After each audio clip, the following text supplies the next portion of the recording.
I just get complaints from so many women that say, Sara, I've gained 20 pounds out of nowhere. I've done everything the same. I'm actually working out more, eating less. And my doctor just says, oh, that's just part of menopause. That's just part of getting older or being over 40. Get used to it and goodbye. So I want to talk about, it's not just about calories in, calories out. It's not just about how much you're working out. There's these little things in our body called hormones that have a huge role in that unexplained weight gain. Well, the doctor who made the statement that you just, reiterated about, well, this is what happens when you go through menopause is true. But why the heck should we accept that as our new reality? Yes, one of the things that everyone needs to accept as absolute, this is not in any way negotiable, debatable, that hormones are essential to optimal health. And we all, as females, go through this transformation, which is not a minimal thing. It's a maximum effect on the body. And that is the menopausal transition and then menopause. And for some women, menopause can be literally half their lives. So I think we need to definitely understand it and then do all the things we can so that we don't have that weight creep and all the associated metabolic dysfunctions that accompany it that can transform our lives, not just from lack of fertility, but to lack of vitality. We do not want that. Right.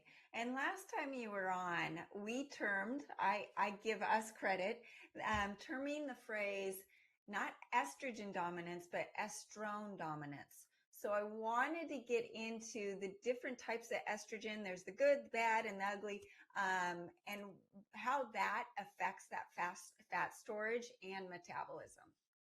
Absolutely. So it's so misunderstood, this hormonal group called estrogen. So estrogen is not a hormone, it's a family of hormones. And like the B vitamins, there's not a B vitamin. There are a group of B vitamins. They have a letter, the letter B, and then a number, and they also have a name. So like B1 is thiamine. Okay, well, there are estrogens. In the adult female, there are three. There's E1, E2, E3, and they each have a name. E1 is estrone, E2 is estradiol, E3 is estriol. There's also a fetal estrogen, which I'm mentioning because it's going to be and already is available as a pharmaceutical agent because, well, if they can make it, they will make it. Doesn't make sense necessarily for women to take a weak fetal estrogen. But, what can I tell you? I want you to know about it, that it's out there. It's called estritrol. But that's enough said about that one.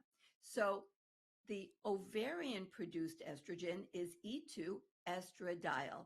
Only estradiol has the balanced effect on all the estrogen receptors. It's not just one.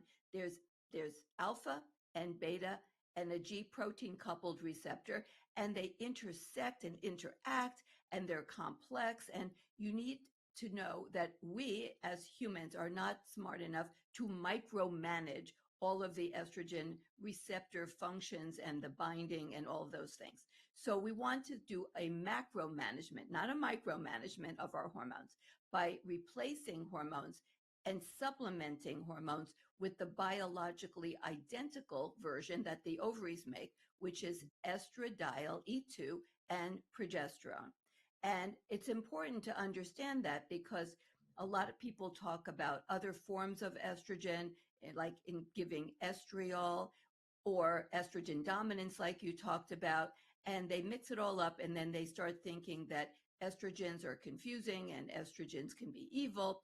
So what you need to know is that estradiol E2 is critical for appetite regulation, energy management, energy storage, energy utilization, fat burning, all the things that we're going to talk about.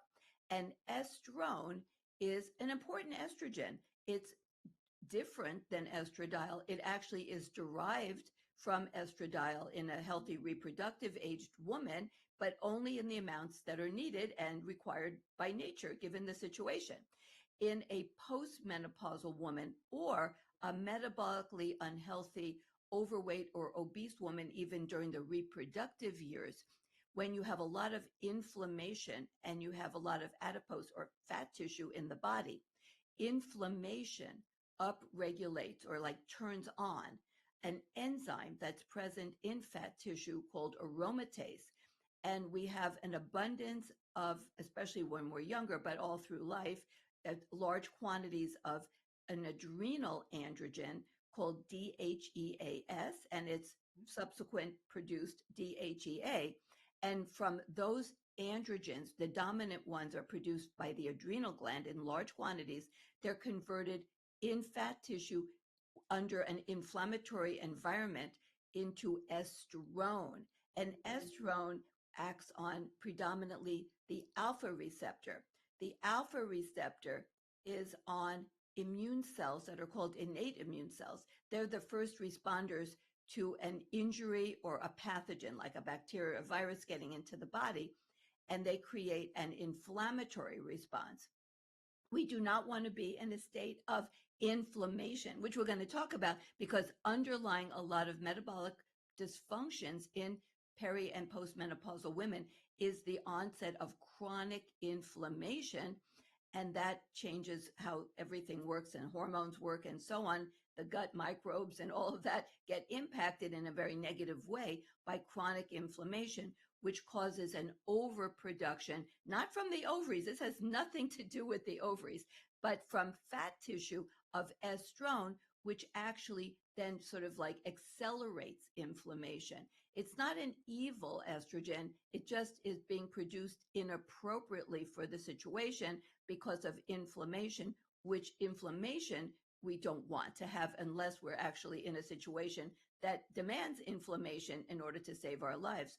So when you have a lot of estrone as your dominant estrogen, because your ovaries aren't producing estradiol anymore or very limited amounts during the perimenopause, then you end up with this overabundance of activation of the alpha receptors, which creates more inflammation. And inflammation, as we'll talk about, is not something you want to have chronically in your body.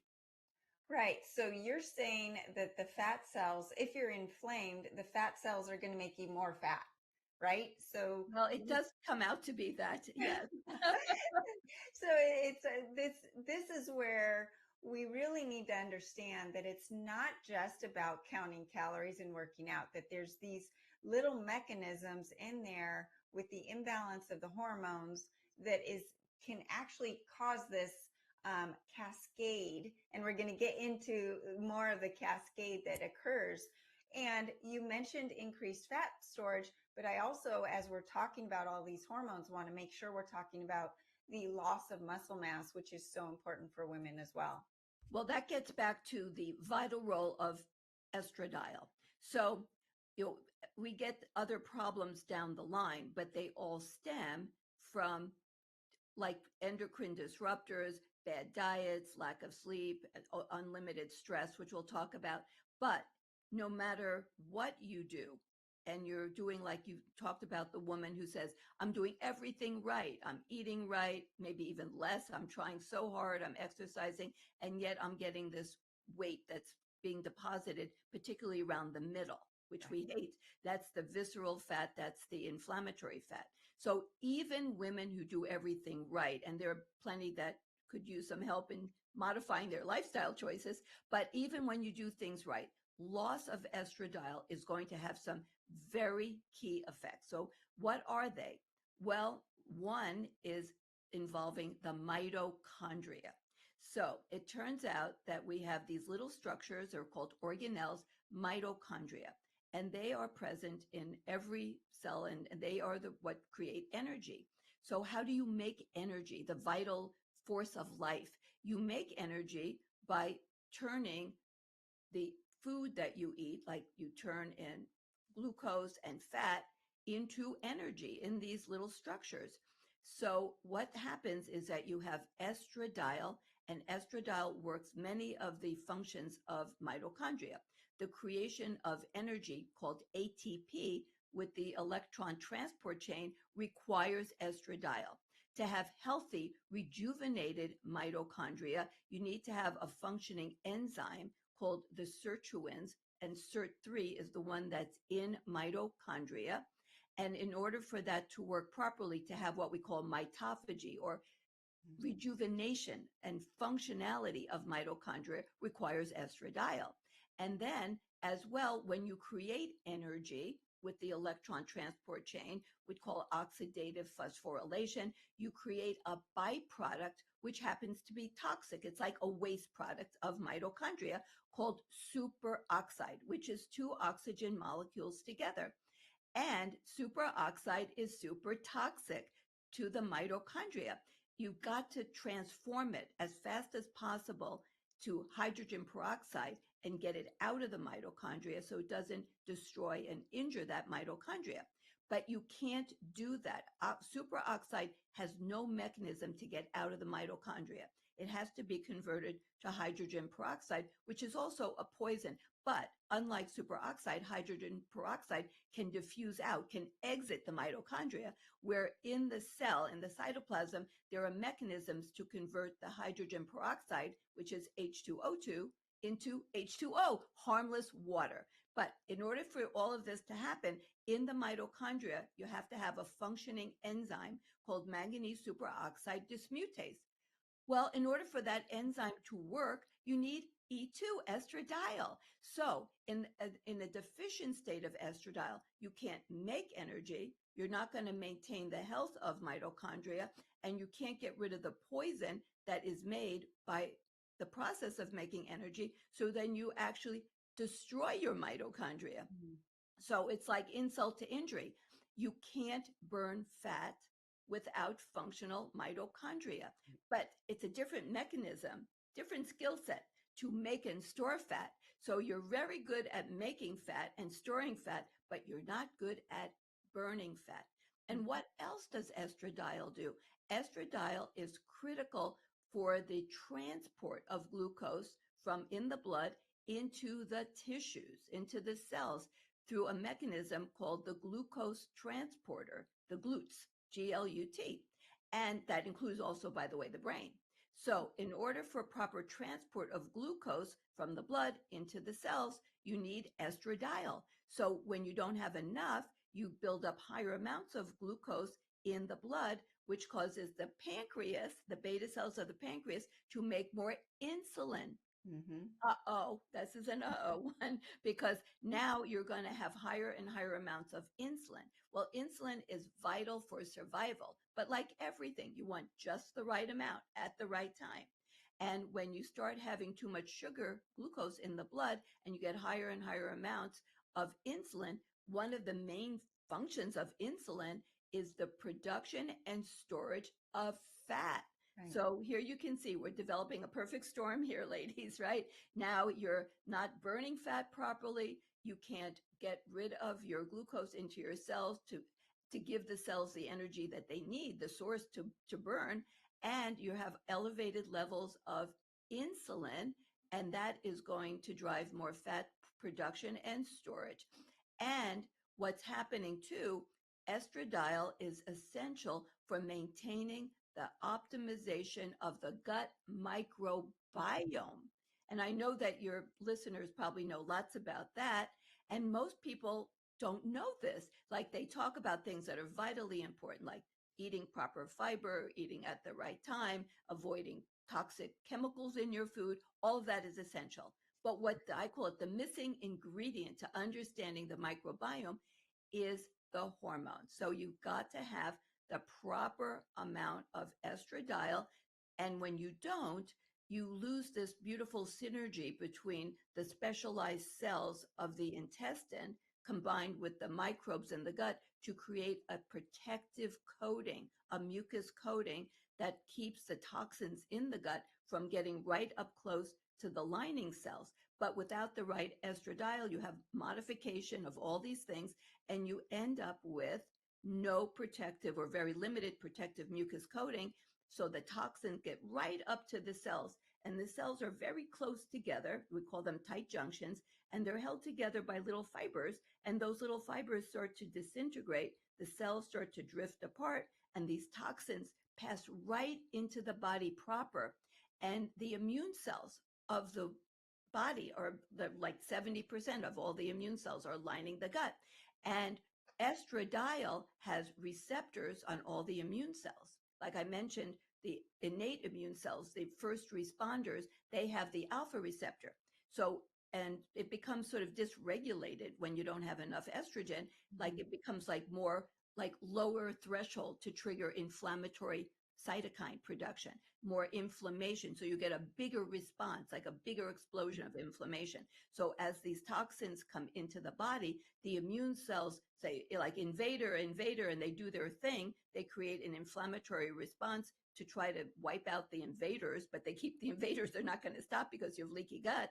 And you have more inflammation that is going to trigger a whole total body state of inflammation, and inflammation increases more insulin resistance. Right. So the insulin that you have now isn't even working as well. So the pancreas makes even more insulin, which creates even more pro-fat storage and production. And this is, we're going to pause here, but this isn't the end of the story at all. This is just, you can see it's a very big deal, the loss of estradiol. But it goes on from there, because we'll chat. I'll let you like think what you think your listeners would like to know concerning like cortisol. Right. So I want to just emphasize a few of your points. I talk a lot about mitochondrial health. We are only as healthy as our mitochondria. When our mitochondria die, we die. And so the health of our mitochondria is so important. And people talk about this on other podcasts on how to increase ATP. And I talk about it a lot. But no one's talking about estradiol and mitochondria. Nobody. And then with the inflammatory response in the gut, everybody know, well, that's just going to increase fat storage.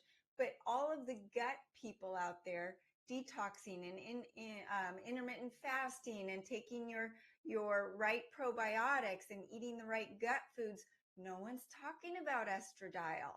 It's that missing piece, and that's why so many women are sitting there going, I've never had bloat in my life, and why am I so bloated now? And why can't I eat what I ate 2 years ago? And their whole profile is changing, and they feel out of control, which then leads into the stress that comes with this. Not just the fact that cortisol is going to increase, but the mental stress, we'll get into that too, where you feel out of control. And this is on top of being the sandwich generation, where you're still taking care of adult kids and you've got your parents maybe that you're trying to take care of, and you might be a working mom, and financial issues, a wife, all of these things, the regular stressors. But hormones are going to just make that perceived stress even worse, which is then going to contribute to this weight gain.